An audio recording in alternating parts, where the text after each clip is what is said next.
And yeah, stay up to date with what's going on. But now this game is loading in. I switch the overlay over and move into our fourth match here. Yeah, our fourth match, SiN now up 2-1. A great early pressure. I've got to say, SiN has really been doing some great pressure. That game was very hard to deal with for Destiny. Just had a lot of Marines in his base almost the entire game, and SiN just did a very nice job. And now Destiny looking for a little bit of revenge on the Zerg-favored map, Scrap Station. And Zyori, you want to tell us a little bit why this map is Zerg-favored?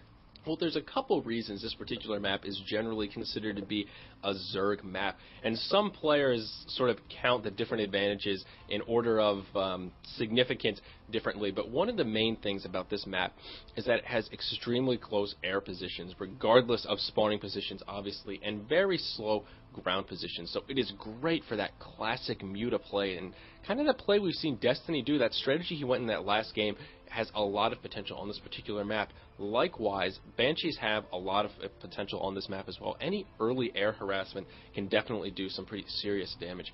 Another reason Zerg players like this map is it's pretty easy to do a 14 hatch fast expand, and most Zerg players really like to do that 14 hatch in situations where they can get away with it, i.e.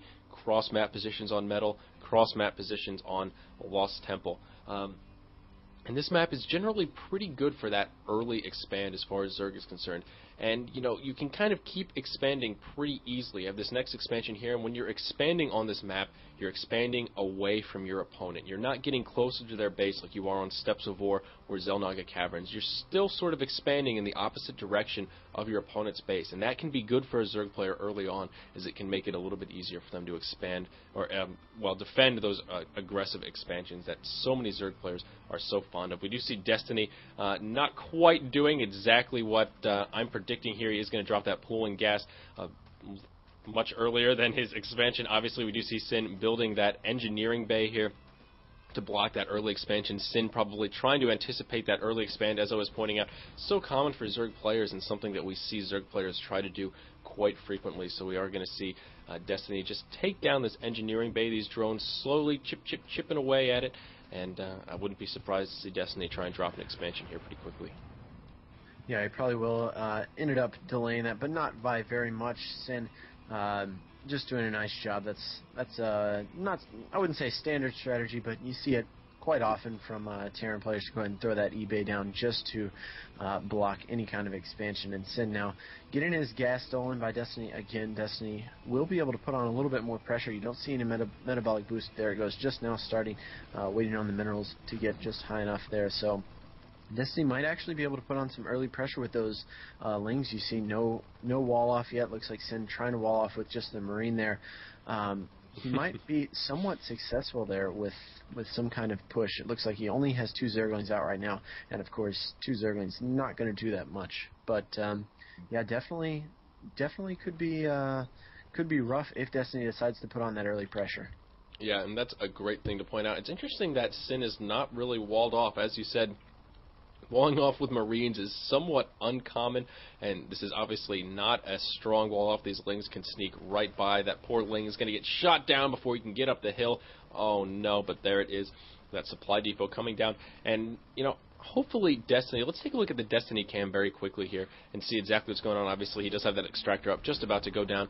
But here he sees this little gap, and it's sort of not quite intuitive, but almost expected that another supply depot is going to come down right here just as SiN is done. And to Destiny, this should be saying he's vulnerable to a Baneling bust. And I think Destiny could do some serious damage here with some Banelings.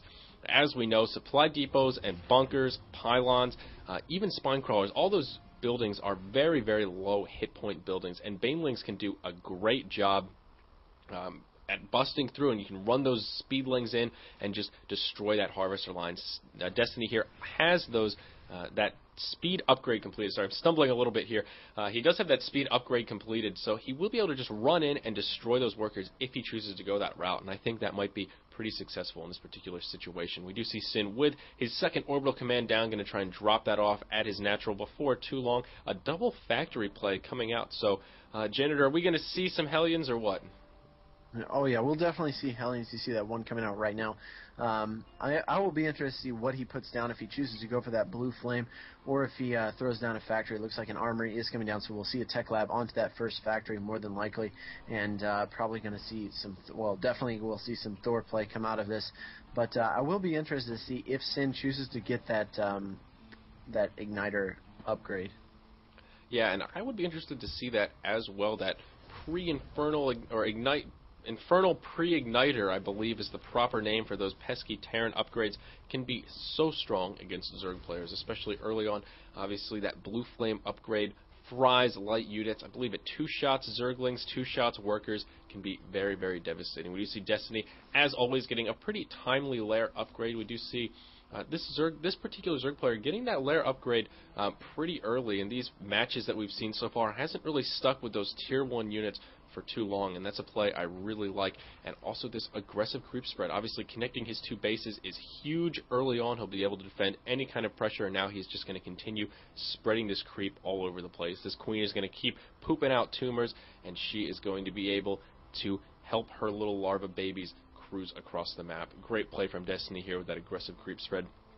See SiN spreading out those units, obviously afraid of Banelings, and there it is, that Baneling nest just about to complete. Where is it hiding? There it is, hiding at that natural. So Destiny may adhere to my advice at least a little bit and do that Baneling bust that could be so devastating to our Terran player. Yeah, I'm surprised we haven't seen a starport go down yet for SiN. I would like to see some kind of starport, just for the sheer fact that he could have medevacs right now and could be dropping if he wanted to, and really make use of those Hellions right now. You see those Hellions doing a little bit of scouting information, but those Zerglings are very, very close and can get a good surround on those Hellions whenever they want. Yeah, and, you know, what SiN is doing here, he's really trying to anticipate what Destiny's going to do. We're going to take a look at the SiN cam very quickly, and has done a very, very poor job scouting. All he knows is that Destiny has a base and a spawning pool. Oh, and he has an extractor. That is all SiN knows at the moment. Has absolutely no clue that there's an expansion up. Obviously, he can assume there's an expansion. Doesn't know that there's a Baneling nest. Doesn't know if there's a Spire coming down, if there's a Spire finished. Has absolutely no idea, and that's a scary position to be in for any player, regardless of race. You want to know what your opponent is up to. So, judging by this map, knowing what Zerg players like to do, some of the things that I talked about early on, SiN is really anticipating some mutas in his base to start harassing. Obviously, has those Thors nice and early, has those Hellions down to be able to deal with that Zergling, the Zergling mix that complements mutas, and you know he's just ready to deal with that. A lot of Marines, spreading them around. But he has no clue, and he's playing so defensively because he just has no clue. He doesn't know what his opponent is doing, and I would love to see SiN at least just drop down a scan. Drop it at the natural, drop it in the base, whatever. Drop a scan and just try to get some intel. At least look at the army composition, try to find a text structure, and just get some insight on what your opponent might be up to. Yeah, that is a very good point there. Destiny destroying those rocks. Looks like he's going to be trying to put on some early pressure. We see a lot of Zerglings out for him right now. 63 Zerglings currently out for Destiny, so probably going to be a lot of Banelings here very, very soon. Looks like some mutas are queued up, as well as quite a few upgrades are coming out for Destiny right now. So, as you said, though, SiN really doesn't know at all what his opponent is doing. I'm thinking he's just going to go for a 2-base all-in right now. Just get a lot of units and move out one time and kill his opponent with that one push.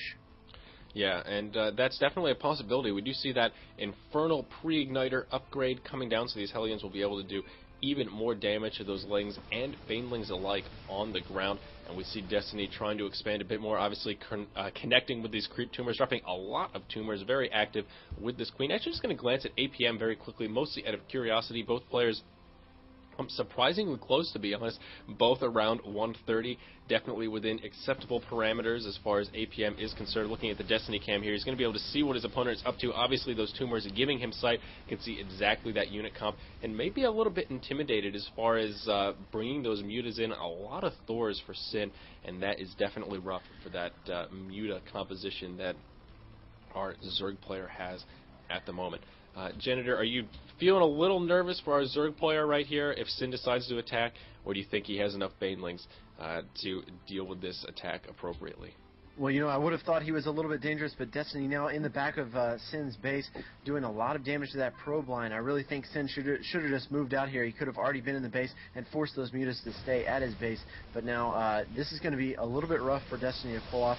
You see those banelings coming in doing a huge amount of damage, and those Zerglings are easily going to be able to surround those Thors, and the mutas might come in for cleanup. Destiny needs to be very, very careful here. Does not want to lose too many of those mutas. Looks like the Zergling's doing a nice job getting a good surround and taking down all those Thors, so now Destiny in a fantastic position. Exactly, and that Baneling explosion was key there. As we saw, he killed so many Marines with that Baneling explosion, and that was just absolutely fantastic play. Now Destiny has a nice supply lead. He's going to be able to drop the sword. Needs to be careful with these mutas, as you pointed out. Don't want to get sloppy with your muta micro. They are such a valuable unit, and but it looks like Destiny may have this one in the bag, as we see SiN pulling off a lot of workers here, and pretty much no army value. Looking at that supply difference as well, 65 to 103, and there it is, the GG from SiN. So Destiny tying it up, tied 2-2 here in this best of 7 Showmatch series. Still anyone's game or series for the taking, and this is getting exciting. This is when I love these Showmatch series. All tied up 2-2. If this were a best of 3, we would be going home. We'd all be just kind of sitting around, maybe watching another stream or something, but now we get to see some more matches, head-to-head, Destiny versus SiN. I'm beyond excited. I am. This is a lot of fun to cast for you guys. We do appreciate all your viewership. Once again, you are watching the Hypercrew Open. This is show match number 7 or 8. I'm not even sure. One of those two numbers, and it's SiN versus Destiny.